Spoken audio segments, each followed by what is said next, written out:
Colleagues, the collapse of the Soviet Union has destroyed the equilibrium of the geopolitical forces. The West has felt that it's the winner and has proclaimed the unipolar world order, where only its will, its culture, and its interest had the right to exist. Now this historical period of undivided domination of the West is coming to an end. It's becoming the thing of the past. I mean, the unipolar world. We are facing a historic milestone. Ahead of us is possibly the most dangerous, unpredictable, and at the same time crucial decade since the end of the Second World War. The West is incapable of unilaterally governing the humanity. However, it desperately tries to do that. The majority of the nation does not want to make peace with that. That is the main contradiction of the new era. The situation is rather revolutionary if we apply to the classics. The elites do not want the change, but the poor cannot live any longer with that. How to solve the issues of tomorrow is the main task for humanity. That is a painful and natural, though unavoidable process. The future world order is being shaped before our eyes, and in this case, we need to listen to everyone, to hear out every point of view, every nation, every society, culture, and religious ideas without imposing a single truth upon anyone. And only on the basis of that, understanding our responsibility for the destiny of the planet, we should build the symphony of human civilization. I think I would like to wrap up with that, and I would like to thank you for the patience that you have shown me listening to my statement. Thank you.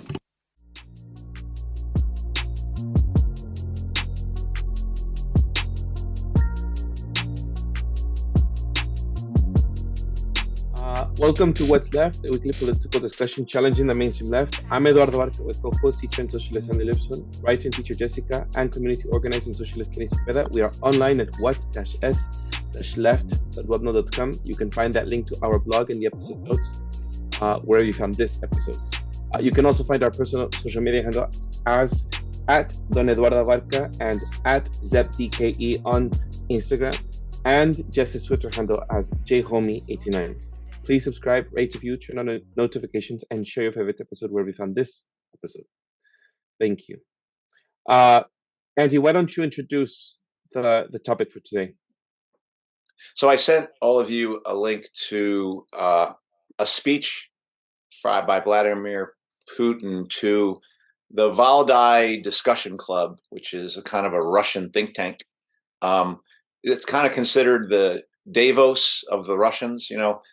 The elite meet there, but supposedly not the corporate elite, just like the state elite. I can't speak to the truth of that, but that's one of the things I heard. And it got among people who I pay attention to and respect in their analysis of the Ukraine stuff, who are critical of the U.S., NATO, and do understand that U.S. is engaging in a proxy war with Russia by doing this thing in Ukraine, by sending weapons to Ukraine, that they're essentially fighting the Russians to the last Ukrainian using U.S. weapons and U.S. money.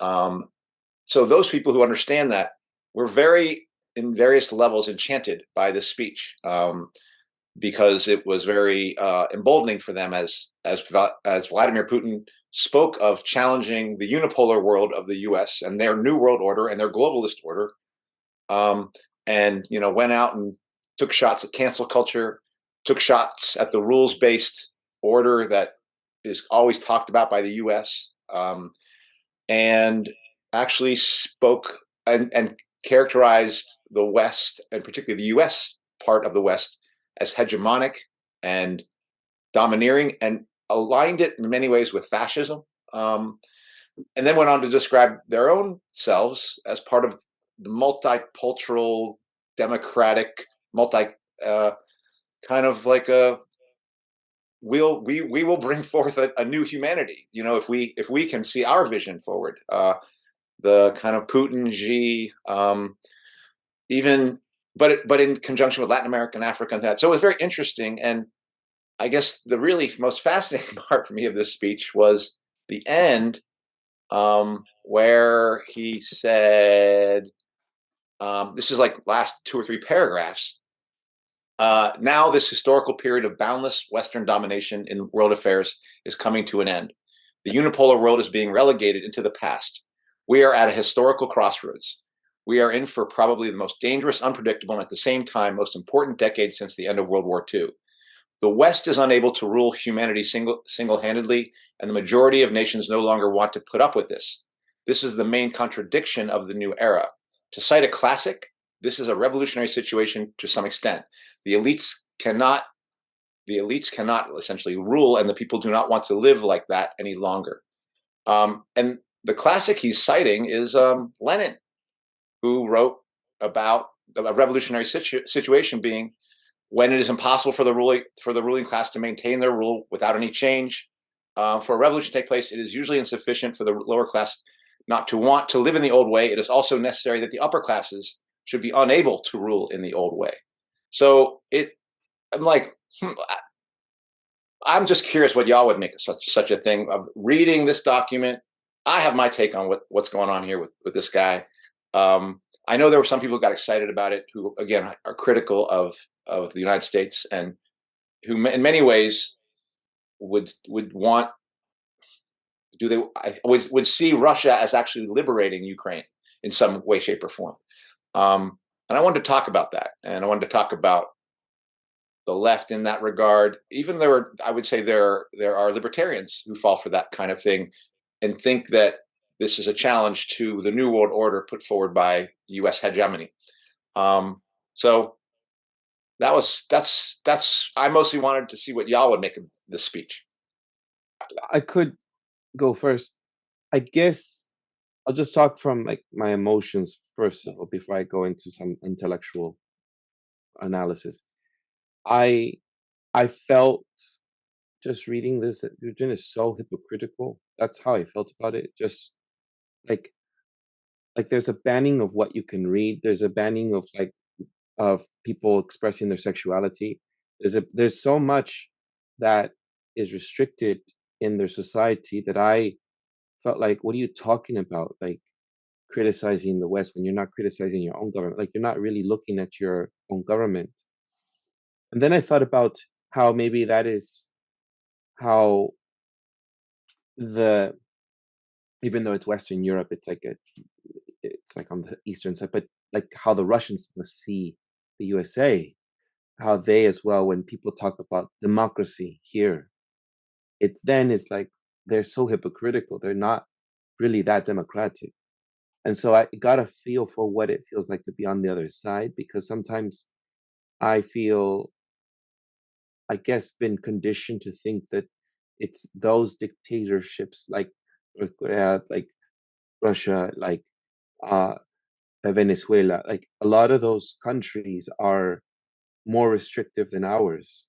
But seeing this perspective of criticism onto a Western nation like the USA or even the UK allows me to feel like what maybe those people on that side, right? Like the people on that side of the globe feel about us.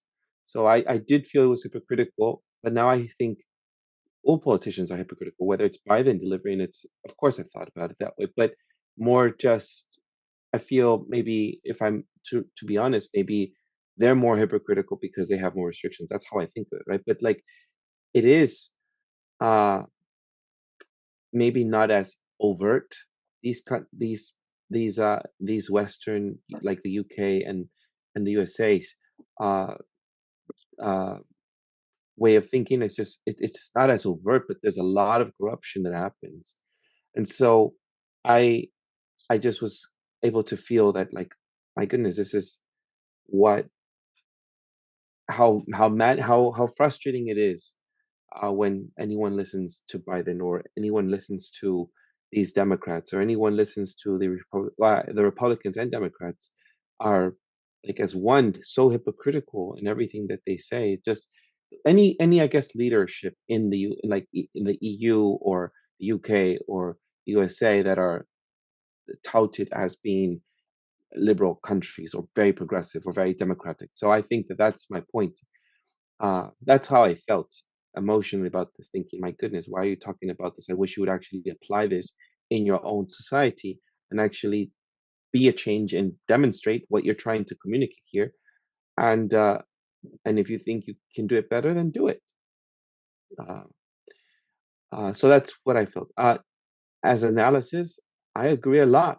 There's a lot. I mean, he even refers, as you said, Andy, to the cancel culture, right? Like there is a lot of things here that I agree with that are a part of the criticism of how globalization has really and hegemony has really overtaken culturally, institutionally, the globe.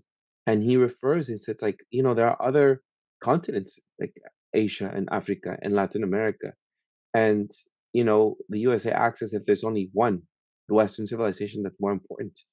And he talks about our common space with Eurasia space and such things. So there's a lot there that I agree with. Yeah, I mean, I don't feel dissimilar. Like,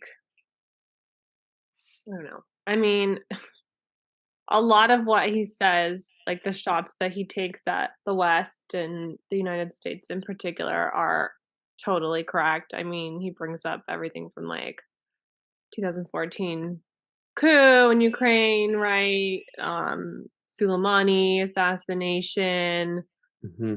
all the way to like the cancel culture stuff, Americans thinking there are like 76 genders, and sanction. I mean, it's a 3-hour plus speech, so he covers a lot of different things. But I mean, at the end of the day, I guess, I don't know. I mean, I've said before on this show, like this area of the world is definitely not I don't feel like it's my wheelhouse. I don't really feel like I have enough understanding of the history. But I don't trust any politician as far as I could throw them. And I mean, I guess I would be down to with the argument that out of, the two countries, like he is in some ways the lesser evil, right? I mean, even just, nuclear comes up a bunch, right? And one of the things he points out when they ask him, like, well, is this going to go to nuclear war? And he says, the only country in the world that has used nuclear weapons against, population is the U.S., right? Which they did on a basically defeated civilian population. So is he the lesser evil? Maybe, but I mean, that doesn't make it good, and it doesn't convince me of much. I mean, he talks about development, like building nuclear plants in other countries as like a means of reducing global poverty and like global inequality, like just as an example. That's insane that a nuclear plant, I mean, okay, yeah, it might create a few jobs in the short term, but it is only going to do terrible things to humans. So there were definitely a few moments like that, especially since we have been talking about nuclear, I guess, with some of the geoengineering stuff we've been talking about. I mean, from this angle, we're talking about weapons, as well as energy. But yeah, I don't know. I mean, skeptical eye, but a lot of his critiques are correct. I'm kind of curious. I don't know, Andy, like if at some point you want to say more about like this venue. I was just reading the transcript, so I don't know if people were watching like video or whatnot, but this club, and like I think it said at the beginning that there were like several hundred reporters, and I did read the Q&A, and there's people from like all different countries, like NATO countries, South Africa, Eurasia, like all over, and quite a few Russian reporters. So I'm curious, like who gets invited to report, like how does that work? Because he definitely in the Q&A, like he definitely can tell, like he's talking to, especially with the Russian reporters, like I don't know, there's like banter, and kind of fun. It's kind of fun to read, just like kind of getting a sense of like Russian sense of humor, I guess, from that perspective. But yeah. I guess for me, he presents himself in this. I watched it actually. I decided to watch it. He presents us very professorial, very a statesman that, and he's definitely very persuasive in terms of being inclusive, and he actually talks about a new world order where every nation can do their own thing in a way, so it's not so much like he's not judging, like you basically each country will do their own thing culturally, because he does make reference to this cancel culture, this domination of values of the West, which I think anybody in the global South will understand, like how these condescending dictations, of culture and also economic ideologies.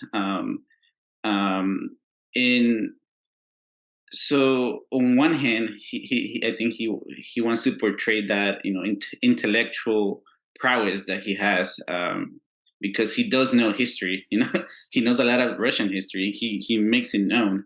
When he talks about Ukraine, when he talks about makes reference to Lenin. Makes reference. He also demonstrates prowess in economics.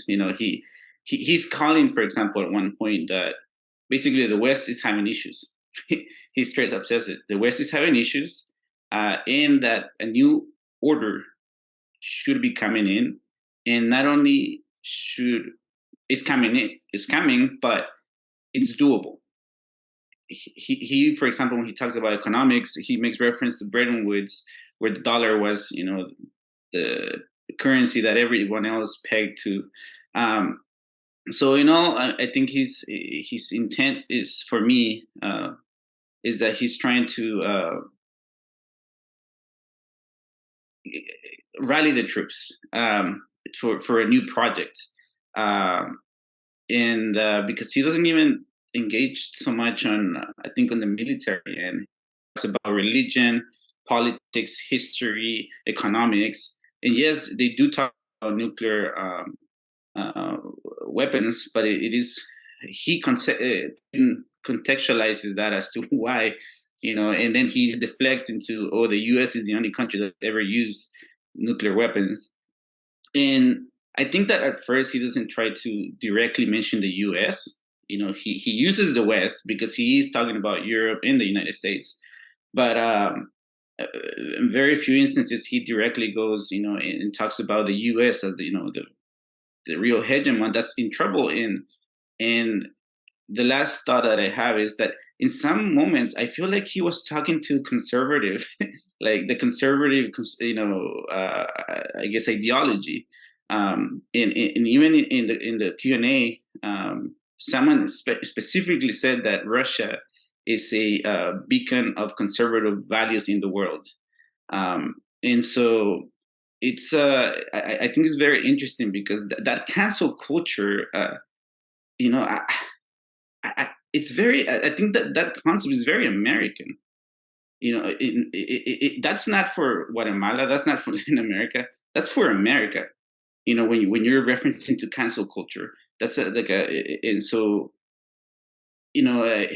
so yes, he's talking to people of the global South and the other potential allies and the Russian leaders, but I think he's also sending a message to the United States as to what side he's on, and by also calling out how the liberal order, which is complicated because there's American liberal ideology, but there's also the neoliberalism, the economic ideology, and I think they get mixed up a little bit in the U.S. versus internationally, because we have this dichotomy of conservatives versus liberals, but it's messy. But I do think he's speaking to conservatives at some moments of that conversation and speech. Yeah, I mean, this has already been helpful because one of the questions been helpful for me because one of the questions or two of the questions I wrote down is one, who is he speaking to? And two, why the challenge organized around cancel culture and wokeness? Like, it wasn't clear to me, but honestly, I think I have an idea. Just listening to you all, I feel like I have my first idea. I first want to say this with the question you asked, Jessica, about this group of people brought to this. I think that this entire thing was very crafted. Like even the questions that the announcer first asked, the first question he asks him that the interviewer asks him is about, are you on the top, do you consider yourself on the top or on the bottom? Like, where are you from? And Putin says clearly, I'm from the top. I'm from the bottom. And I thought about that one little throwaway line he put in there because he cites Solzhenitsyn, all these philosophers, and he goes, my handlers wrote this for me, which I believe is true. Why is he saying that? He's trying to be like, this is above me. I'm just, they're helping me. Are you talking about the quotes when he's like, I'm thankful to my researchers? I'm thankful to my researchers. Like I'm just a humble worker. My researchers gave me these quotes, and I believe that that's the case. But so, and I just feel, and I'm sure I can't prove it, but I'm sure everyone who was invited to that is vetted, and they've already been vetted. They don't have to even check I think it is a Davos kind of club, so this thing was scripted. So, and if they were having a real conversation about what is going on in the world, they're not going to put it on a video like this. They're going to put it behind closed doors and have a real conversation about what they're doing. This was for somebody's consumption. I'm trying to think about who it is. And I think that question of that, are they appealing to conservatives, almost leftists? And I think he was attempting to appeal to classic conservatives, Christians and Muslims, and simultaneously appeal to the left and the classic left and liberal progressives who can't stand the United States. And he was attempting to politically isolate the US around identity politics and wokeness. It was like, I'm going to call you folks that. That's what you are. No one likes you, and that's what you are. So I feel like he's attempting to politically isolate the United States. Then I have to ask myself, well, who is he speaking to? I think he sees himself as, he understands that the US is hated around the globe by the elites around the globe, that all of them, so he's not speaking to common people. He is speaking to the colonized of the United States or those who are afraid of being colonized, and saying, if you want freedom from them, China and us welcome you into our Belt and Road Initiative, into our Singapore Cooperation Organization, into our, Russia doesn't ever like mail anybody. We're not trying to control anyone. And in a sense, at this point, with relationship to some of those countries, he could maybe make a case. And certainly their experience is going to be like, US has got the boot on them compared to Russia. Now, I think Eduardo used a very important term, hypocrisy. When he puts himself forward as the preserver of Muslim religion and Islam, after he and his country went full on in the war on terror, they went after Chechnya hard and essentially destroyed Chechnya, colonized Chechnya, and now Chechnya is fighting for them. And they did it on the basis of attacking Muslim terrorists and Muslim extremists. So these people were totally anti-Islam warriors at the same time that the US was anti-Islam warriors. But now he's saying, look, it's all good. Now I'm your friends, So it is complete hypocrisy of the same sort that Biden or Trump or any US ruler. So there's no difference in the level of hypocrisy, in my opinion, between Putin saying it and Biden or Trump saying it, in terms of as representatives of the ruling class. I will say I don't think Biden or Trump, he didn't only speak about Russian history at depth. He talked about the Bretton Woods Agreement. He has a pretty good understanding. Now, maybe, again, since those questions, I really feel like he knew them all, so he had his answers ready. But for sure, Biden couldn't do a 4-hour Q&A. I mean, even if he knew every question. And I don't think Trump would be the right guy for that either. So he does have an immense command, and he's able to speak. But so that's just that, So I think who he's speaking to is he's attempting to essentially, using revolutionary talk, attempting to galvanize all the global elites who will follow him, who hate the United States, and say, "Come join us." China, BRICS, and even appealing to Eurasia and say, you hate those U.S. motherfuckers.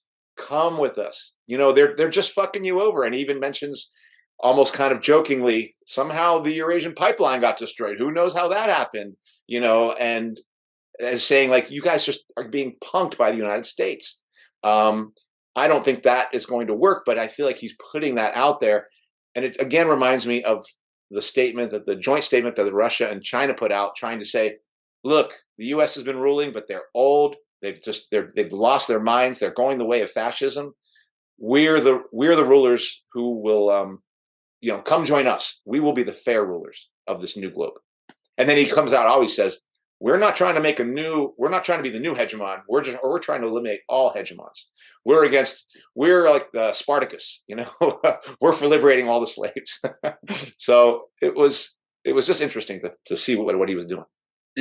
It's very interesting that, like, I tend to think that most of the world is more on the conservative side in terms of values, family, and social change, ideas of identity and all this stuff. Most of the global elite are on the conservative side. At least that's, what's in my mind, especially in the global South, Africa, Latin America, parts of Asia. And so it's very interesting because, yes, this notion that there's this opportunity for, to free yourself. We don't, he's, like you said, explicitly says, we don't want a bipolar world. We don't want a tripolar world. We want a multipolar world. That's what he uses as a, to say that, that Russia is not in it, to dominate. And so, yeah, again, that just confirms to me that he's speaking to those elites, like you said, of the world, especially when he's talking about, they make sure in that arrangement, because I do agree with you that it's very choreographed, that they talk about market values. They also distance themselves from the communists, although we will talk to them, but, the communists, and then he leaves open this idea of state control of industries. But he's like, no, I think the market has adjusted, because when he talks about these sanctions on Russia, and he celebrates that Russia has survived, he again brings it back to market values, and the resilience of the maturity, he says, quote unquote, of the I guess business-minded people of Russia. While he's taunting, saying, we're good, we're actually better. He again is just making the point, and I think talking to those people who rule the world in their respective countries, market values, will survive, but it has to be in a different system. And I think that's very bold, like the whole reorganization of the financial system. For me, that was a massive statement, to make, because I think for most people, I don't think we know the world without the dollar, as being the hegemon, but also that let's remind ourselves that wasn't perpetual. That's not how the world has worked. This is maybe the last 60 years, right? Mm-hmm. And there is crisis coming. We've talked about it. He's right, and so there will be an opportunity to move into things like using every country's currency. He talks about. I don't know how, he doesn't go too much into detail, but it's very interesting because he's challenging the failures that are happening in the system governed by the West. But he doesn't just, he goes beyond what most, honestly, like Hugo Chavez, where he comes to the UN and he will bash the US. I think he's opening the door for a different road, not just like bashing. And I'm not saying that road is, good or for everyone, but I think this is an attempt to move something forward in a concerted effort, or at least try to get some people on board of that project. Did you guys get to the part, it's pretty late in the Q&A, where he says, like, the message that he would send to the West or whatever. I didn't get there. Let me find it. Just in thinking about like the question of who he's talking to and like who even listens to this, right? Okay. And I think he's prompted by, yeah, like a clearly choreographed question of like, what's your message to ordinary citizens of Western countries? Okay, so he says, as for our message, both the US and Europe, I want to say the most important thing: fight for wage increases. This is the first thing. Not going to argue with that. Second, do not believe that Russia is your enemy or even adversary. Russia is your friend, and we have been doing everything for decades and are ready to do everything in the future in order to strengthen our relations. In this regard, an anecdote that I recently told my colleagues came to mind. A friend from Germany told me recently, family, son asks dad, why is it so cold? And he says, because Russia attacked Ukraine. The child asks, what do we have to do with it? And we impose sanctions against the Russians. Why? To make them feel bad. And we, what Russians? And he goes on for a little bit. But basically, like, yeah, or he says, ordinary citizens should know, I will end where I started. Russia is not an enemy and has never had any malicious intentions toward European states and the United States. So it is like on Kenny's last point, like trying to project this image of like the peacemaker, like strong statesman, but also like diplomat. Even after he's gone through, like, every reporter is like, oh, I'm from India, and then he's like, wow, India has a great history and here's all the wonderful things about that. And then he goes through like Armenia, and then he goes through Saudi Arabia, and like literally like one by one, right? And I mean, his knowledge, or the knowledge of whoever wrote, you know, his stuff is no doubt like impressive, especially when you compare it to our pitiful. Well, I mean, Jesus, like, what was that? Kamala Harris, like, Russia's a big country. They invaded a small country. The end. Anyway, yeah.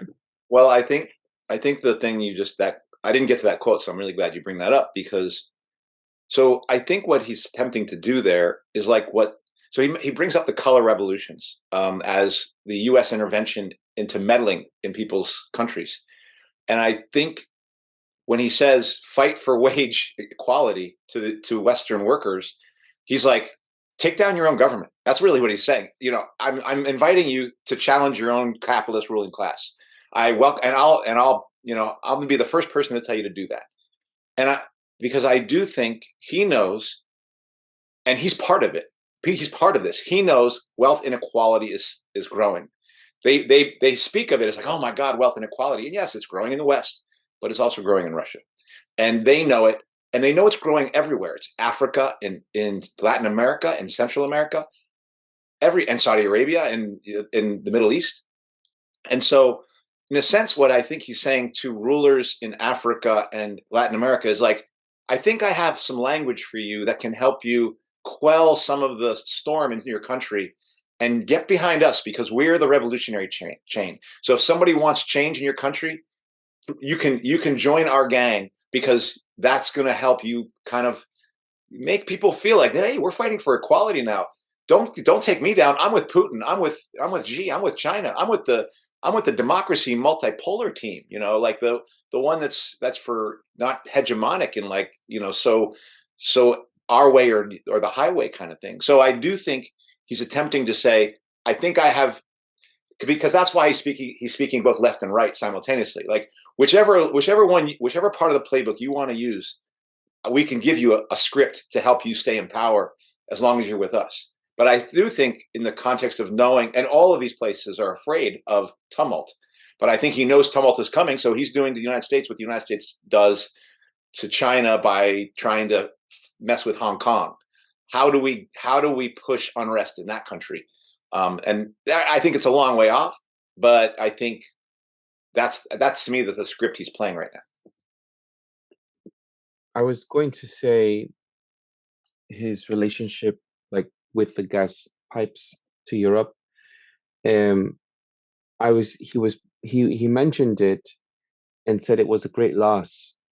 And when the person asked him about, well, what was the reason behind this military operation, he gave his reasons as to why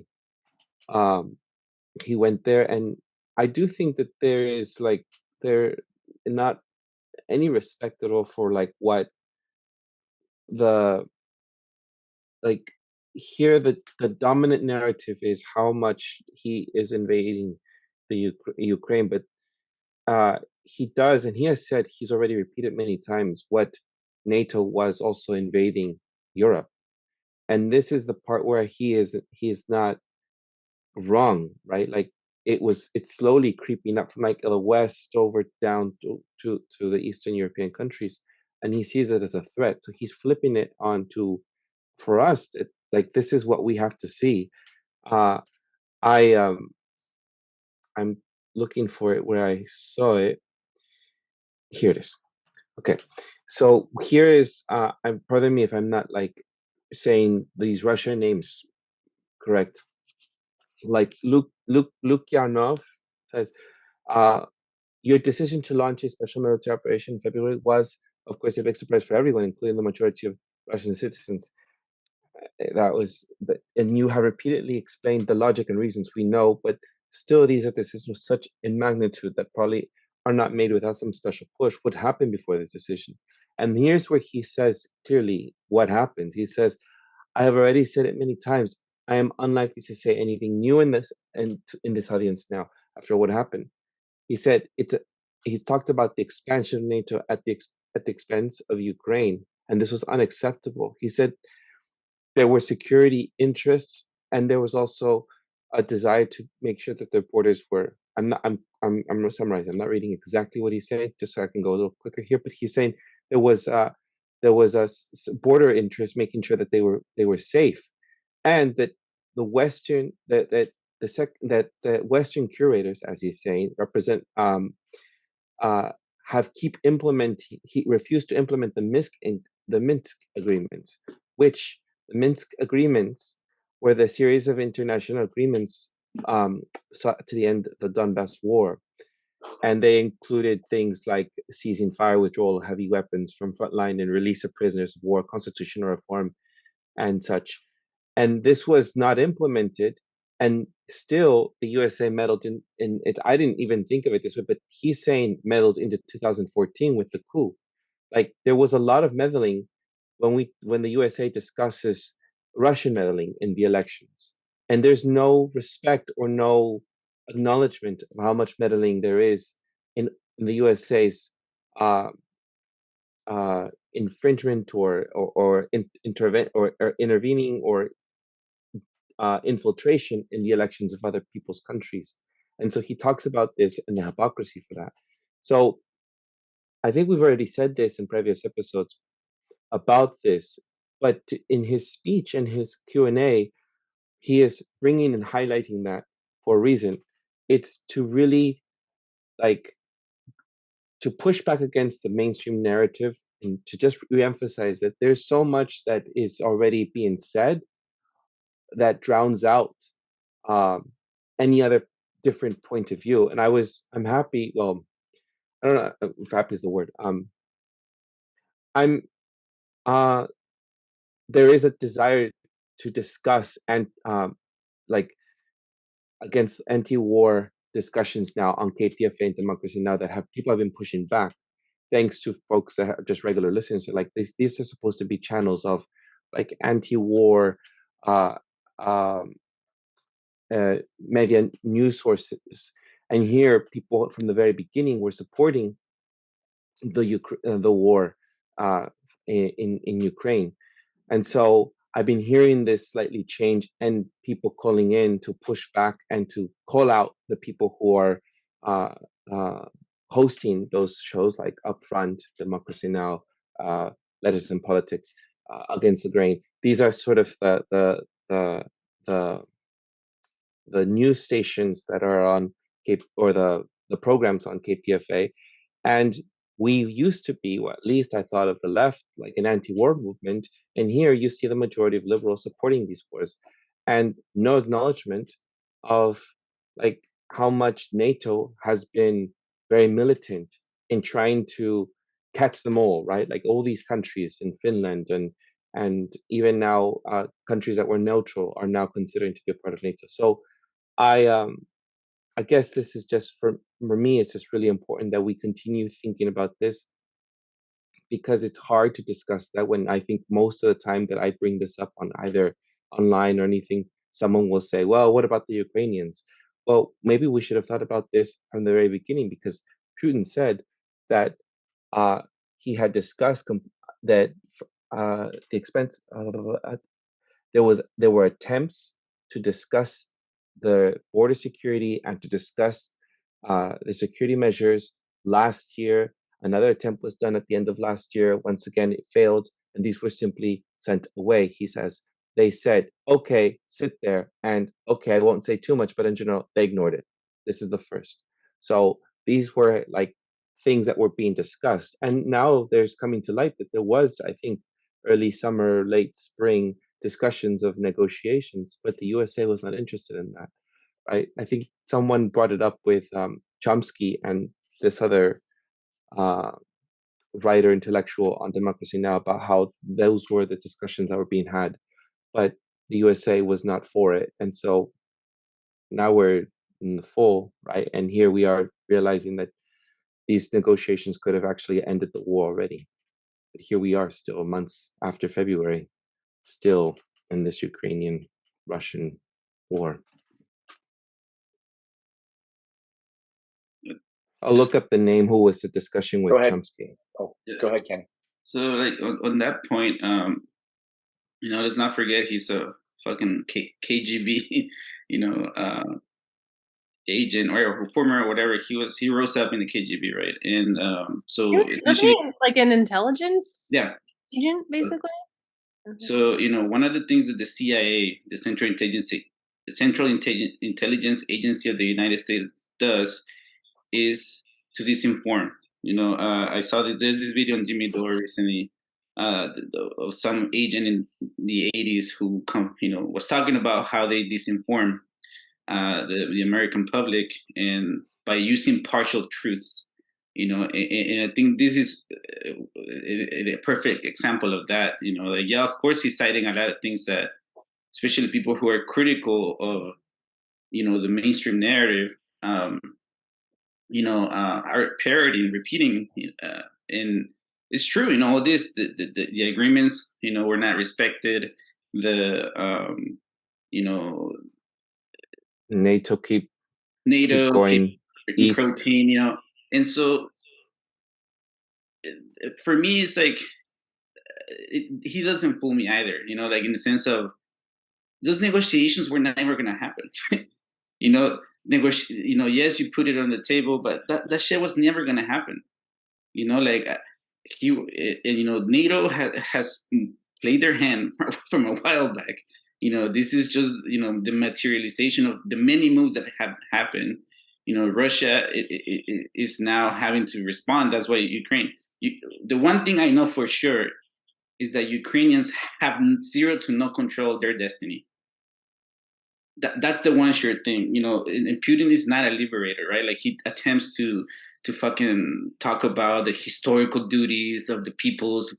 Fuck with that shit, dude. Like like as if shit doesn't change all the time. This is not about obviously uniting the world for the better. This is not about saving Ukrainians and like to unite former Russians or historical Russians. This is thugs fighting each other, and you see people as cannon fodder. That's one term that's been used a lot. But so yes, of course he appeals to us, because of we are critical. But like you stated earlier, Eduardo, he's no less hypocritical. This idea of negotiations is long gone. Like right now we just want to see how this shit is gonna play out. and it's not about diplomacy. It's not about economic cooperation. And this is where, right, I disagree with some people with this new like world order mentality, because this is how shit escalates. Moves have to be made, and everyone's looking for their own self-interest. Russia's looking for their own self-interest. They do need people. They do need more people, to come around and like dismantle, weaken the hand of the U.S. And the U.S. I do think is weak in some ways. Maybe he senses an opportunity. I think overall, I think that's what I gathered from this speech. Of course, he's spilling a lot of rhetoric of unity and opportunity, but he knows that in order to create something anew, even if it's China and Russia or just China, they will need other pieces, other cannon fodder, other Ukraines in the midst. And in reality, there is no way you can create a multipolar world. There is no way.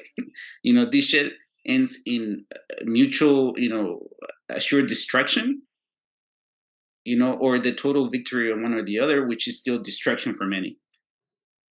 And so this notion of negotiations that the U.S. didn't want to, they're all trying to fucking fool us. Jessica, did you want to go, or Eduardo, go ahead? I can just go briefly. Yeah, I mean, just on like the liberation, like he go even in the heavily controlled speech, right? Like he goes from saying like, oh, like we're just doing this to save the people of the Donbass, like that's primary, like that's our primary objective. And like, I mean, yeah, like I follow journalists on the ground, like they were getting fucking shelled for 8 years. So I'm not saying that like the referendum and stuff recently is like nothing, but when Putin says, yeah, like the people of Luhansk have been completely liberated or something like that, like definitively, it's just ridiculous. And then 2 seconds later, they ask him kind of about like what he's learned, and he says, we have costs, and above all, it concerns the losses associated with the conduct of a special military operation, which to me, I mean, I just kind of read that as like a somewhat euphemistic way of saying like, well, war kills people, duh. He says, I think about it all the time. There are also economic losses, but there are huge acquisitions, and what is happening without any doubt in the long run, I want to emphasize this, is ultimately for the benefit of Russia and its future, by which he means Russia's elite, like ruling class. What is it connected with? This is due to the strengthening of our sovereignty and in all areas, and in this case, primarily in the economic sphere. So, I mean, like tells you right, like outright, that it's not some like selfless, ride into battle for the good of the poor or the good of the oppressed. It's the opposite. It's totally self-serving. Yeah, I'm glad. That's exactly that part I did read, because that's earlier in the interview. I'm glad you bring that one up, because I think that is the thing that, like, what Russia is doing. So U.S. is attempting to fight Russia to the last Ukrainian, and Russia is attempting to fight the United States to the last person in the Donbass. Like they are both these. Neither of these areas are independent. Zelensky's not independent, but there's nothing independent about in my opinion, about the referendum or the political situation for Russians or Ukrainians, whatever. The people who are in that eastern section of Ukraine are under the Russian boot, in the same way that Western Ukraine is under U.S. boot. And these are two imperial operations fighting each other. And that's what really is happening. And he started bragging about the hypersonic weapons too, like not long after that. Like, you guys can try to catch up. It's like, Jesus, peacemaker, okay. Yeah, no, and it's the thing that is so bad for the left and even the new NWO people to get caught up in Putin and think like to even give for a moment that he's liberating, or to give them a moment that somehow Putin is playing any liberatory role.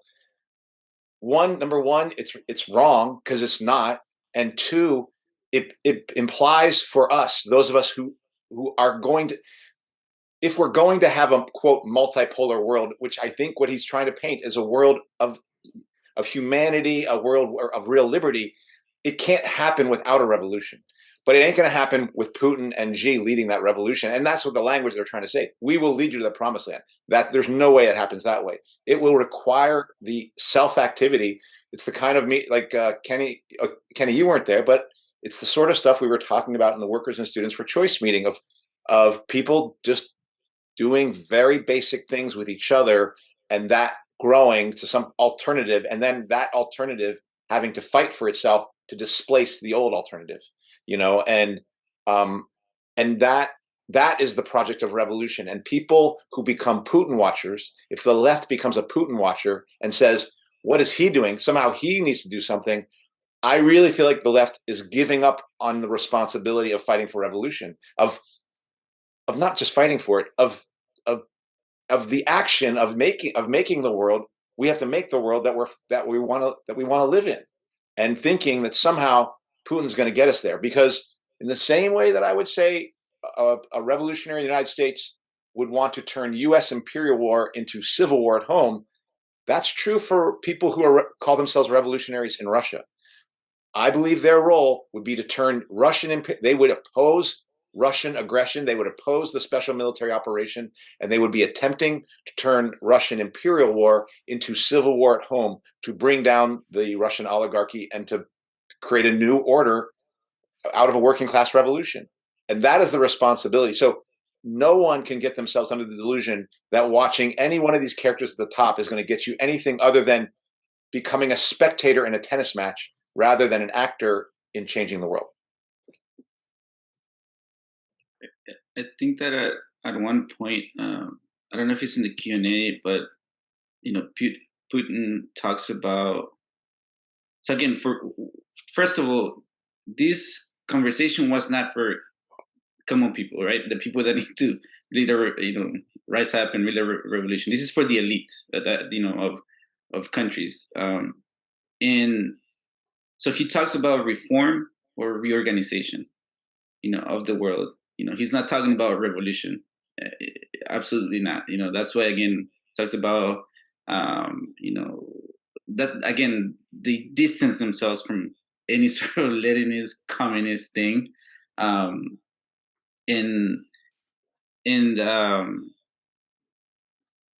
that's just my point. Like, just to make it clear, this is for the elite that they want to appeal in order to fight or reorganize the world, because I do think there's an opportunity coming.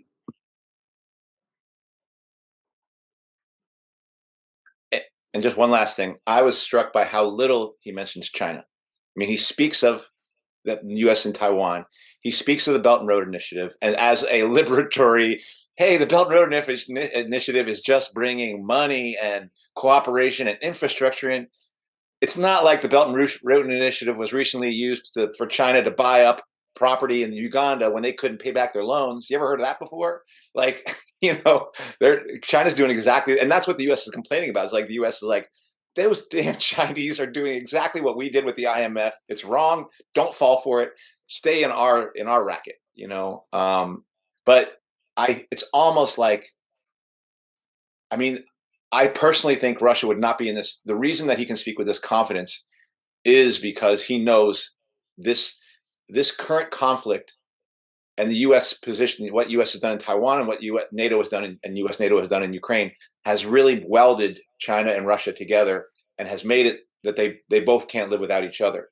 And in the end, and this gets to our conversation we'll have next week, I think he understands. He's like the little guy next to the big brother, China, going like, we'll take you. Well, I'll take you all on. I'll fight any one of you. But he's got this really big guy right behind him that's really part of the fight. Because personally, I think if China wasn't underwriting this, I don't think they would be speaking with this kind of confidence.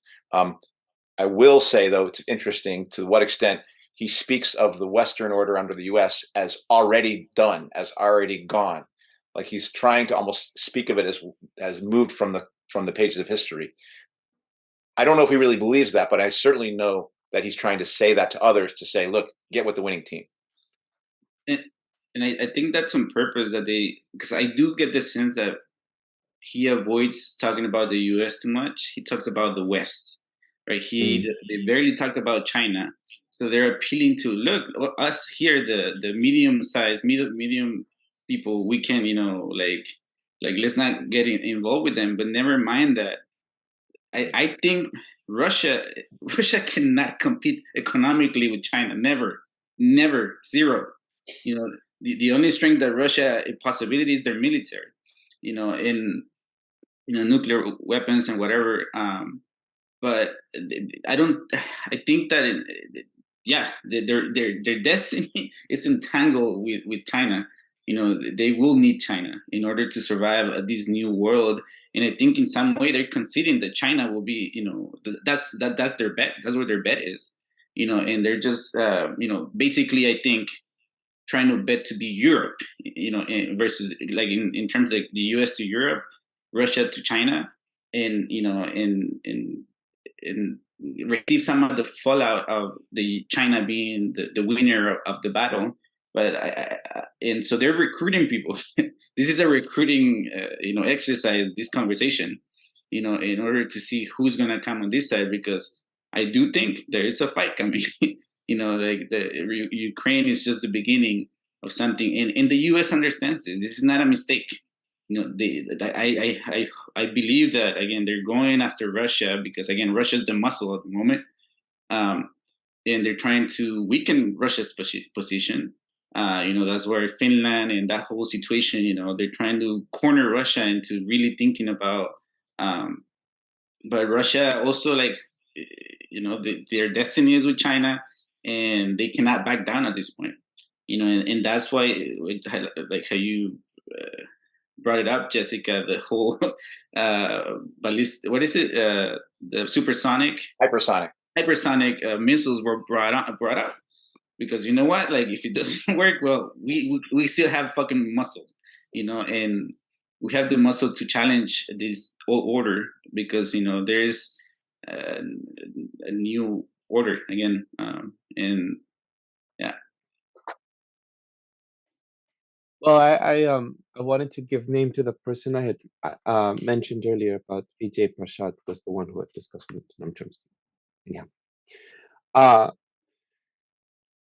So there was something that he touched on as well that I really appreciated him talking about, which was about nuclear weapons. Like, this is something for me that's always been like on my mind since watching like Jehovah's Witness videos of like nuclear blasts and what could happen and to the world, and how this would be coming Armageddon, and then soon we're gonna have a new kingdom of order, right? Like, this is, so I guess that's something I always have in my mind. But he talks about in one of the Q&A, like they ask him directly, where is it?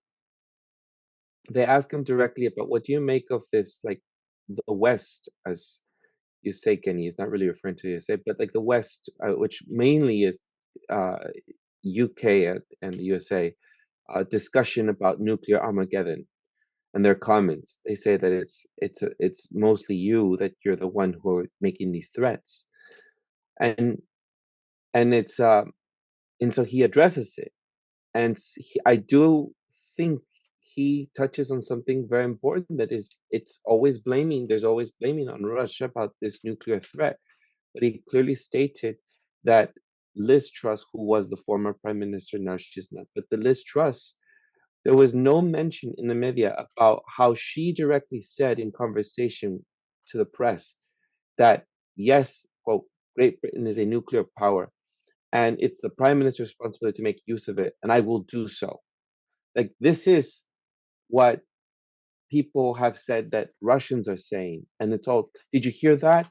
Did you not see what they're saying? They're making nuclear threats, alluding to some side comments of what they'll say, like, we have an interest to protect our sovereignty. And they're made that immediately referring to their nuclear arms. That's a nuclear threat. no one, as Putin is saying here, no one is mentioning how Liz Truss, which is the prime minister of one of the most, like a very big nation of Britain, said, "I'm ready for this." And she did say that. She said, "I'm ready for this." Basically, we will use it if it's necessary, and no one's reacted to this. And he says it. You see, no one reacted. This is a quote from him. No one reacted in any way. Suppose she blurted out there anything. How can you say such things in public? Said, if they had corrected it, Washington would have publicly said, "We have nothing to do with this. We don't know. And it was not necessary to offend, but simply to disassociate." After all, everyone is silent. What should we think? We thought that this was an agreed position. We were being blackmailed. This is what Putin is saying. And what? We should be completely silent to pretend that we did not hear anything, or what?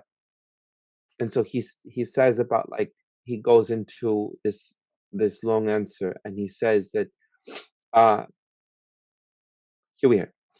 As for Russia, we have a military doctrine. And he says, the corresponding article of this military doctrine states in what cases, on what occasion, in connection with what, and in what way Russia considers it possible to use weapons of mass destruction in the form of nuclear weapons to protect its sovereignty, territorial integrity, and to assure the security of the Russian people. And as long as these things are not being threatened, then we have no reason to use it. He's assuring everyone. Of course, I still get afraid with any country talking about nuclear weapons. I mean, those things, just Russian or U.S. Americans or British folk, like or the EU, like that. Anybody talking about that is really frightening. But he brings out the point that the USA is trying to get corralling everybody, pressuring everybody, even neutral countries like my country, Mexico, where it's basically neutral on the Ukrainian conflict. But pressuring other countries to be on board about this. And that is what the real nuclear threat or discussion we should be having about.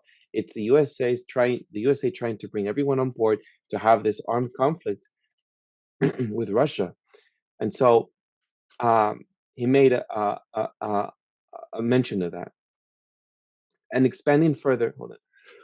I looked it up as it's here, where I was glad. I really do think it's the pressure of the audience that have always been anti-war on Democracy Now! With Vijay Prashad and Chomsky, that they're finally mentioning this issue of humanitarian intervention, like the Ukrainians, the Haitians, like the Libyans, the Afghans, and right now people are discussing with Iran. There's always this desire to discuss how can we intervene for democracy and this humanitarian intervention.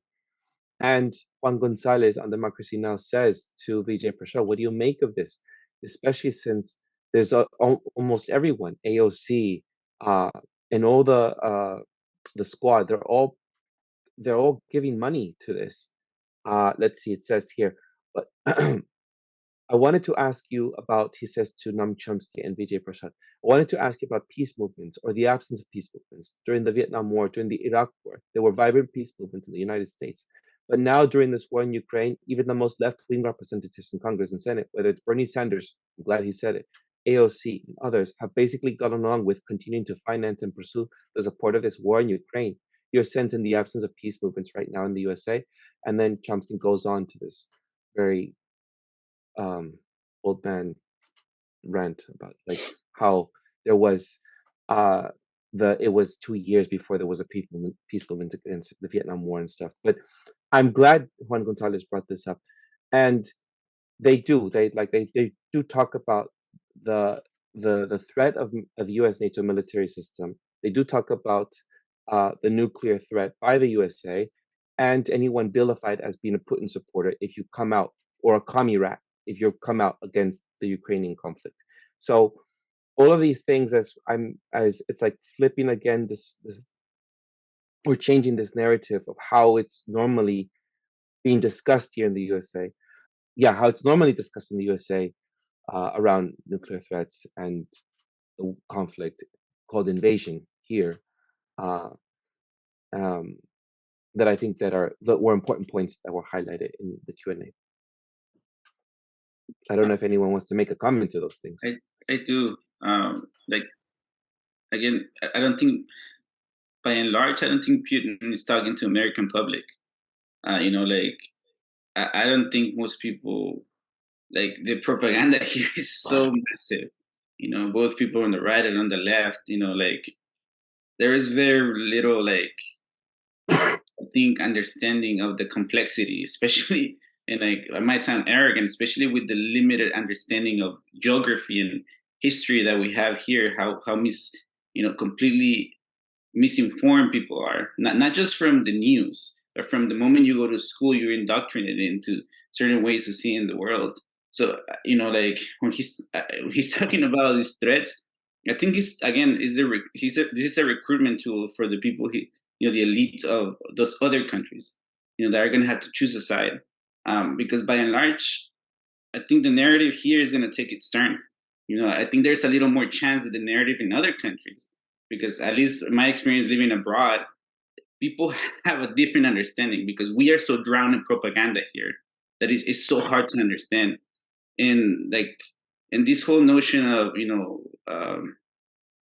social movements and pressure on the government, I'm sorry, like that's not how you change the world, with like protests, like for fucking like support of Palestine or support of this or that, like, it's a direct fight for your own shit, against your government, because that's like you have some shit at stake. And never mind that, like, we are so disassociated with the cost of war because it's remote now. And that was one of the reasons I think the Vietnam War was, had some sort of movement, because there was a cost, for people here. But now we just push a button and we drown the fuck out of other people, and who cares? And what we're bickering about the fucking elections and all this stuff. So, like, yes, Putin's bringing this up, but I just want to bring it back to the point that he's performing to someone else. Yeah, he's appealing to the conservative type.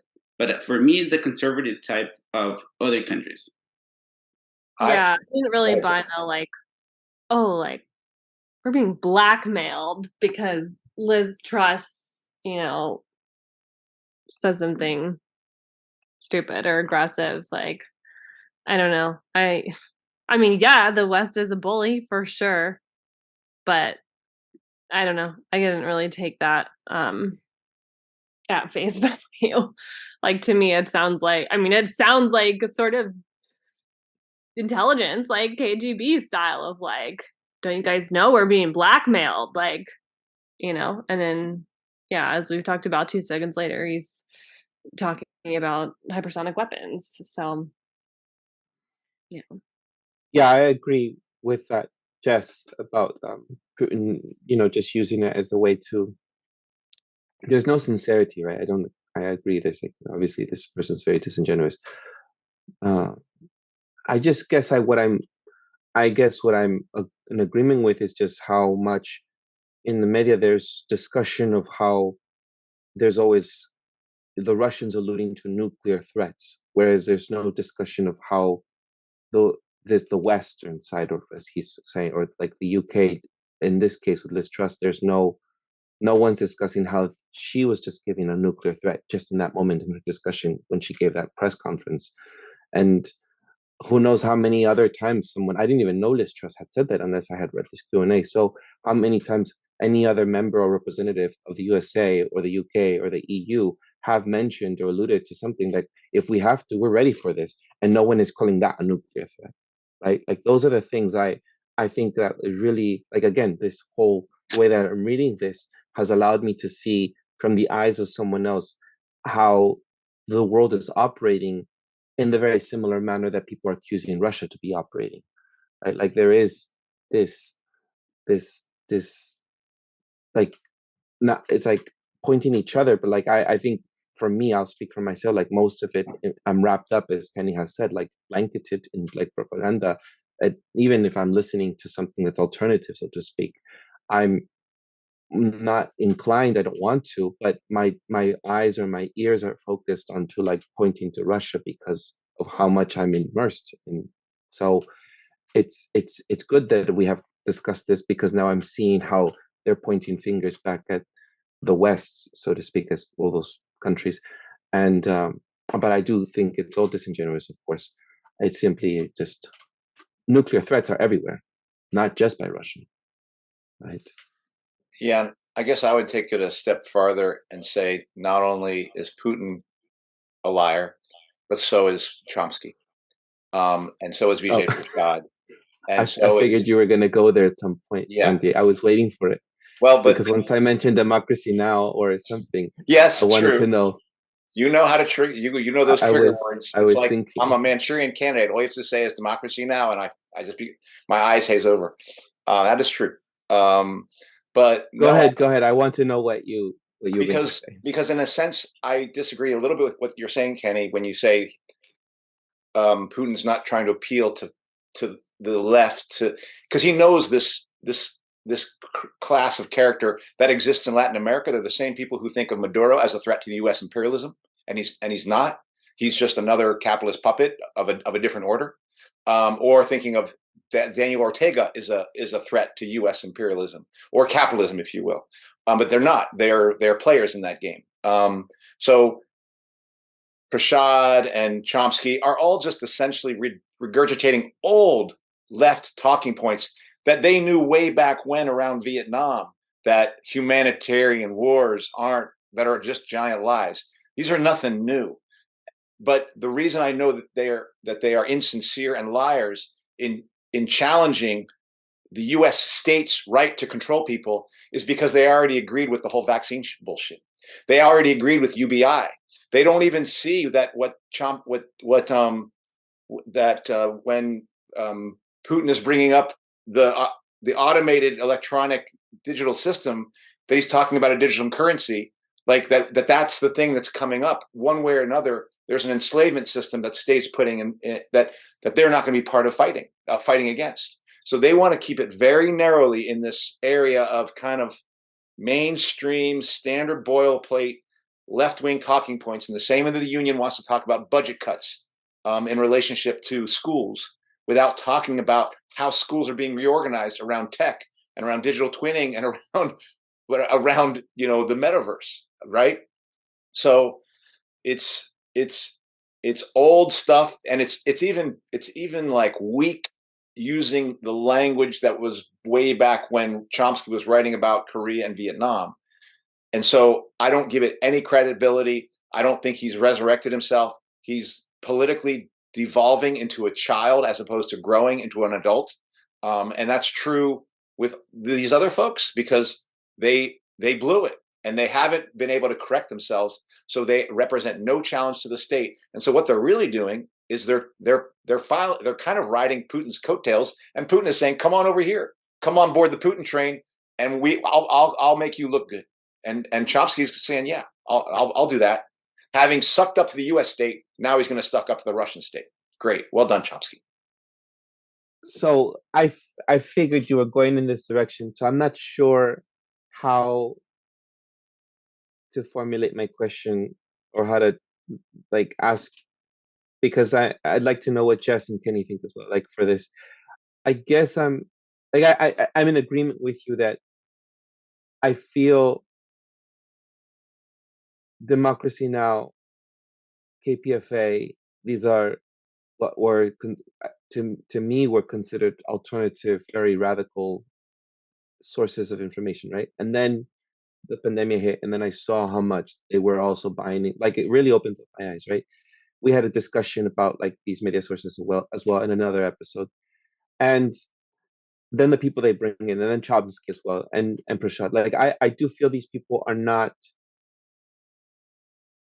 people I agree with anymore. Like I used to buy into a lot of what they say. I now I hear things now from a critical point of view when I hear them speak. When they are speaking about this though, they are being criticized by other people within the left. And I still think that even though I could be in disagreement with other positions they have taken, I could agree with them in this area. And I'm wondering why you're not being sympathetic, or at least allowing for this position to be stated as where we're in agreement here, but really we haven't really been allies in the recent last 2 years or 3 years because of your position on other matters. How is it that you aren't being as how would I say, like this area not in agreement with, but with like other people on the right who have said very horrible things about immigrants, racist things, but in certain areas we can be in agreement and we even work with them. Does that make sense? I don't know if my question, because again, I said like I'm struggling with my question, and this is something that we've even explored in Workers and Students for Choice. When I am very in agreement, Jess, you were there. You remember I said that I'm working with people who were a part of shutting down schools, and I'm not ready to forgive. But I don't know if this is making sense. My mind is thinking that this is the same thing, but I'm in agreement with the positions we're taking currently. And I appreciate Jeff saying, I think Jeff will allow me to say his name here. Jeff, because he's a quite ardent listener. Jeff saying, I forget how he said it, but he said something along the lines like, these people really were for people's jobs to be taken away. Like they really destroyed the working class. I don't know how you could work with them. Something along those lines, right? So I guess now that Chomsky's coming out and Prashad's coming out and being vilified, being called Putin sympathetic Russian, whatever, like commie rats or whatever. How is this that you're not able to work or be in agreement, at least aligned with this position that they're taking?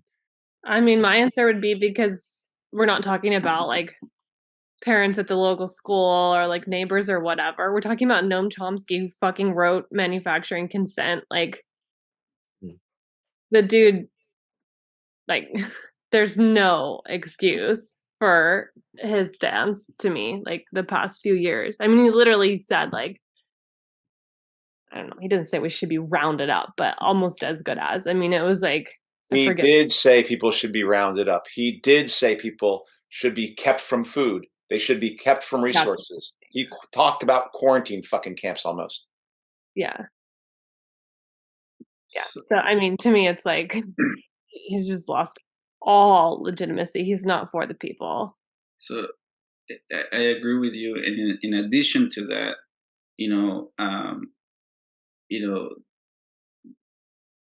this is not separate from that project that he supported. This is part of the same project. This is not separate from his asking you to vote for the lesser of two evils. Yeah. Right? So I don't give a shit if it's right or left. What I will work with is with people that are willing, that understand that this shit has to be taken down and rebuilt. And then we have to figure out together how we're going to rebuild it.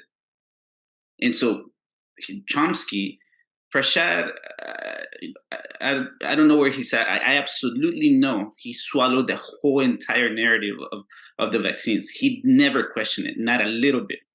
I lost a lot of respect for him for that too.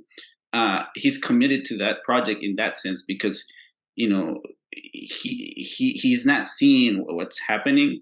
He's not seeing how he's leading people through his persuasion, through his, I guess, authority in a way, because people do listen to this, and leading them into the hands of that project that we've been talking so much about in this show. I mostly would say that. I mean, the only thing I can say is I have more trust in a person who has maybe anti-immigrant positions, anti-abortion positions, who I will meet in a coalition, but who wants to challenge, I believe, who wants to challenge the state. I am more convinced of their independence and their ability for us to have an honest conversation about challenging that state than Chomsky. Chomsky, to me, is fully bought-in player meant to protect and preserve the existing state. And all he's right now doing is kind of refurbishing poorly his somewhat left credentials that were completely destroyed by the position he just took in the last 2 years. So he's trying to polish this completely tarnished thing. So he is bankrupt, and unless he says something if he comes and says, "I fucked up, dude, I fucked up," and then I'm prepared to maybe hear him again. But I will trust a bunch of right wingers who I meet at a coalition meeting who say, we want to take this down. I want to take this down, but I don't want to fight capitalism. Okay, let's talk. Yeah, we can have a talk because you're independent and you're open and you're not a liar. But Chomsky's a liar. And at this point, I would add that he is way more damaging, has caused way more damage to the prospects of changing this world than Bernie Sanders and Ocasio-Cortez combined, and Obama, throwing Obama in there. I was looking for where, if as I was hearing you, I was looking for where what was his stance on measures, and I can't find. From what I'm reading, he didn't say anything about like he wasn't in support of mandates. What I'm reading is he was like, all right, if people are not going to, they have the right not to take the vaccine, but they should at least say like this is not good that he said this. I'm not saying it, but he said remove themselves from society, which I don't agree with. But I'm looking if he said anywhere just starve. a mandate. He wouldn't even Chomsky wouldn't even really have a conversation. I mean, I didn't listen to everything, but I remember like what Kenny was referencing when he was out shilling for Biden. And I remember, I think I heard him debating Brianna Joy Gray, right? Who was kind of, I don't know where she actually ended up with, her final stance, but she was basically arguing that like people have perfectly logical right to not support Biden, right? Especially like Bernie people. And he was awful. I mean, he just kept cutting her off, just nope, you have a simple choice. You have a simple choice. Like I wouldn't even put him on the surface level in the category of like actually willing to have transparent debates. Because I agree with you, Eduardo. Like I would have liked these past couple of years to have seen open debates and town halls, like including positions that I disagree with. But that didn't happen, and he's no exception. He didn't facilitate any sort of open conversation. And I have to say, he has the cowardice of an academic. The reason you're not able to find his position around mandates is because he hides it in his fucking bullshit of words. Here's what he said when challenged about the idea, well, what about people who refuse to take it? He goes, well, what about people who refuse to honor red lights and green lights? Well, if they go through that red light, then they get a ticket. What is he saying other than the state has the right to control people? It's a very tricky argument, but he's essentially saying the state has a right to monitor and check people who are going to break their laws. I don't remember him saying, I'm for mandates. He plays that little fucking trick game, which is worse than saying I'm for mandates. Because he's a fucking coward. He's a fucking weasel. He's a fucking trickster. Get the fuck out of my face, Chomsky. You're no good. I'm not going to say he did worse damage than Obama, but in terms of the revolutionary left, no, Obama and Sanders probably, but man, what a fucking piece of shit. That's what I would say. You have to rename him. I have no problem listening to him and getting some. I have no problem with that. But he's worse than that woman Thornburg, Greta. Why? What did she say? Because she, I think, can at least say that she's younger. But this guy has been through it all. And he wrote books about these people not being trusted. He's worse than, I thought you meant the other way around, that she was worse. No. For some reason, I didn't hear it. Yeah. No. I see. He's worse than her. Disgusting. At the same time, it's like, I'm not going to play cancel culture, right? Like, I don't fucking agree with his shit. He doesn't understand what the fuck is going on, right now. And if people haven't read Manufacturing Consent, go fucking read that shit and make your own conclusions. Like at the end of the day, we're advocating for everyone to have an independent mind, right? That's what we're saying. Like that we will work with the people who will ask shit that's not like at face value, who will see beyond the face value that is presented to us, who will not just take Prashad's fucking, argument and Chomsky's arguments and just fucking regurgitate that shit. Criticize them, critique them on, critique Cornel West, all these fuckers who have a lot of influence on the quote unquote radical left. Because they've been wrong completely on and over, year after year, at least in my adult life. Just analyze that, but it doesn't mean they haven't contributed some shit. Just like there some right wingers, also have some shit to say. but I'm not gonna play the fucking game of right or left or like cancel you. It's just I disagree with his ass. Right now he's fucking causing a lot of damage in my view. And they don't. And I don't think he has a reading nor Prashad of what the fuck is actually happening in the world now. It's kind of interesting how, like, because we've kind of gone off Putin here, but I think it's interesting how our animosity is like so much more raw and like passionate when it comes to our own political elites and like ruling class simps and whatever. Even as we're recognizing that Putin is a criminal politician just like any other in some respects. And I guess, I don't know, it gets me back to, I feel like we often come back to this point of kind of like, yes, it's helpful to like analyze and critique other nations and other people's systems, but at the end of the day, it's like our job is to hold our people accountable, right? I don't know. Trying to thread it together here, guys. I do agree with you, Jess, that it's like we have to hold our people accountable. I hope folks listening that may be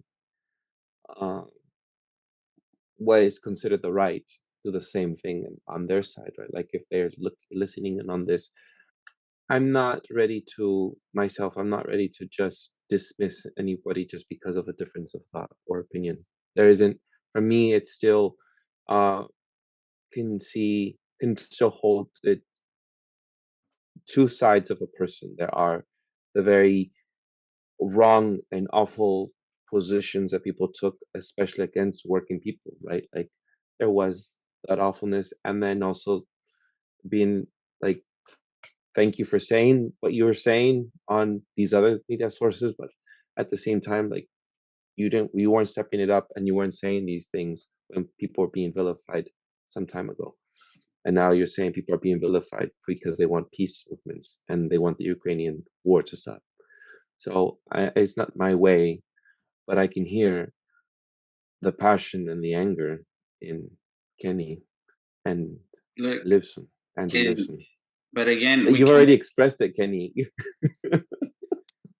we can make that excuse with anything, I guess. We can become tools for anything. I don't know if I'm making any excuse. I wouldn't categorize what I'm saying as an excuse. What's that phrase? The road to hell is paved with good intentions. I don't think Chomsky had any good intentions. Eduardo does. But Yeah, I trust you, Eduardo. I don't trust Chomsky. I mean, I sympathize with what you're saying. Like, I fucking wish that I remember being at Occupy and I met Amy Goodman and I was like just so enamored. I was like, wow, like this is a true anti-imperialist. Like, I really wish I could just. Yeah, I met her too. It's hard, isn't it? When a friend of ours quoted something that I think of when I see people like Amy Goodman, the people in Berkeley or some areas of Oakland, San Francisco, hippie capitalists. I'm hoping this is the last thing I'll say on this. There's something I believed a long time about the responsibility of folks. So I think about people like Malcolm X and Huey Newton, Lenin, Marx, Rosa Luxemburg, Gramsci, Fred Hampton, and Eugene Debs. And the things that come to mind for me are and I'm not sure I believe this anymore, but I still currently believe it, but I have a question about it, which is that when you are put forward by people who are trying to fight for a cause as a leader, and it is, leaders don't create movements create leaders, but I feel like there's a responsibility for those leaders to do the right things, to lead, and when they don't, there is a double, like they take a double whipping, they take a double beating for being such a disappointment to the principles that we were all supposedly fighting for. Currently, because there's so much cult of personality problems, I'm even questioning whether that is a proper analysis, whether that's a proper thing. But that is something I have felt a long time, because when I ran for the vice president of our union, I remember saying to Darylyn, like, if this happens, I have a responsibility to do everything I said I was going to do. And if I don't, then I'm a double disappointment, you know, and I don't get a break for when I make one mistake or two mistakes. I mean, if I apologize and make right on it, then you can kind of, you know, like, you can recover. But once you enter that arena, you said that to me too, Andy. You said that about holding you accountable if you were to be elected. Right. And so I feel that way, or I have felt that way. And so that's maybe, I feel like, what's going on, because I have looked up to Chomsky.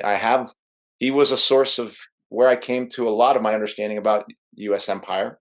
I think I found other ways of looking at it, or if you will, found other heroes or heroines who I felt spoke more in a way that made more sense to me. But it might be that disappointment, and maybe I need to let go of that. But I also, for a long time, felt like when you're in a fight to make the world change in a world, and when people have put their trust of you as a leader in that, I feel there's a special responsibility that comes with that. I feel like you have to fight for that cause. Then you can't give up on it just because it's uncomfortable and you want to be in with the crowd. I mean, that's what I feel like you did. But I will say, I'm not 100% sure I believe that anymore. It's just that's something I felt firmly a year or two ago. Now I'm less sure about it. Again, just like Lipson, Chomsky and Prashad, I've read their shit a lot. I actually recommend people do. But again, read it with sobriety. Read it with, these people are not immortal. These people also get shit wrong. And I think there is emotion, just like Lipson, because I did look up to them in some ways, and I think they're lost in their, again, academic worldview. It is, I think people know how much I rail against, like, the intellectual arrogance of the educated class, and to me, they're part of it, and doesn't mean they don't have good ideas, they haven't contributed good stuff, but it's, again, like, they're no gods, no masters, no gods, right? And there is value in what they've contributed, but right now they have no sense of what's happening, and they're doing damage to the prospects of revolutionary change. That's what I said earlier. And and they're a dead end. I put them on the same line with Bernie Sanders and Ocasio-Cortez. They're recruiting to bring you back into the system, not to make you a radical, not to challenge anything with substance. At this point, if you're just, I think if you're just listening and regurgitating their shit, it's just going to lecture. Yeah, I don't really have much to add, but I agree. I think, at the end of the day, to me, moral courage, like, when it really counts, is worth way more than, like, all the intellectualism and, like, even correct analysis in the world. And, like, yeah, I have manufacturing consent on my bookshelf. I think it's a helpful analysis to apply, but apply it in real life, like, when it matters. Yeah. All right. Let's see what the comment sections. Now I know what Halloween costume I can do next year to just trigger Andy. You do. I can't be Chomsky because I don't think I could pull it off, but I can totally do the, like, I'm Amy Goodman. This is Democracy Now! The War and Peace Report. Eduardo knows what he's doing when he mentions Democracy Now! In one of our episodes. He's inciting me. He's like, he throws red meat into the lion cage and wonders why the lion is, like, going crazy. Well, as I'm looking for my outro and ready to dismiss us. Yes. This has been What's Left. Yeah. You know who has been true and stuck was my boyfriend, Glenn Greenwald, who has been very consistent and stuck with us all the way. He worked for Piero Migliore, Eduardo. Come on, we have to get past this crush. Hey, I'll take. He used to be. I went from AOC to Glenn Greenwald. Yes, exactly. He used to think that the squad was like these women group of like mermaids. They were supposed to mermaids. But Glenn Greenwald, he went from like. Do you know what I appreciate about him? Here's what I will say: is that he invites regular people to debate him on Rumble. Like, he said, I've been getting a lot of criticism. I'm just gonna pull out a number, and if you're, and you should debate me if you think you're attack me and go after me. And he has these hour-long debates with people who are not any intellectuals or well-renowned people. They're just regular audience who've said that he's betrayed them or betrayed the left, according to what they say, right? And so he discusses it. But a fair statement, Jess. All right. Okay. I'm going to be left with no crushes.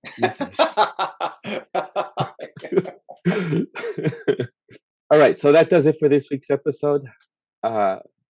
What's Left is a weekly political podcast that's challenging the mainstream left, where one day we'll also be held accountable for a lot of things that we say, and we'll also be one day we're at all the time character assassinated one day. I'll be fired from our jobs, probably. Oh Jesus, we'll be fired from our jobs. I hope not. Or I'm writing this week and I'll probably never get published. That's what's gonna happen with me. That does it for this week's episode. What's Left is a weekly political podcast / channel challenging the mainstream left. We post information about our topics and our guests on the episode notes where we found this episode, or on our blog at what-s-left.webnode.com. You can find past episodes to this podcast / channel there and connect with us. Why am I always being dry at this hour? I remind folks, if you like anything you have heard here, please subscribe, rate, review, turn on your notifications to any of our platforms on Spotify, iTunes Podcast, Stitcher, Google Play, Bitchute, Odysee, YouTube, Rumble, Telegram. You can find our blog and any of those links in the episode notes where we found this episode. And if you would like to give us feedback about something you've heard or suggest something for us to cover, contact us through our blog. I'm Eduardo Barca, with co-host teacher and socialist Andy Lipson and writer. I'm Eduardo Barca, with co-host Jessica. Excuse me, let us finish. I don't know why I'm struggling right now. I'm Eduardo Barca, with co-host Jessica, Kenny Cepeda, and Andy Lipson. And you can find our social media handles as @Don Eduardo Barca and @ZepDK on Instagram, and JHomie89 as Jessica's Twitter handle. Thank you for listening, everyone. Ciao.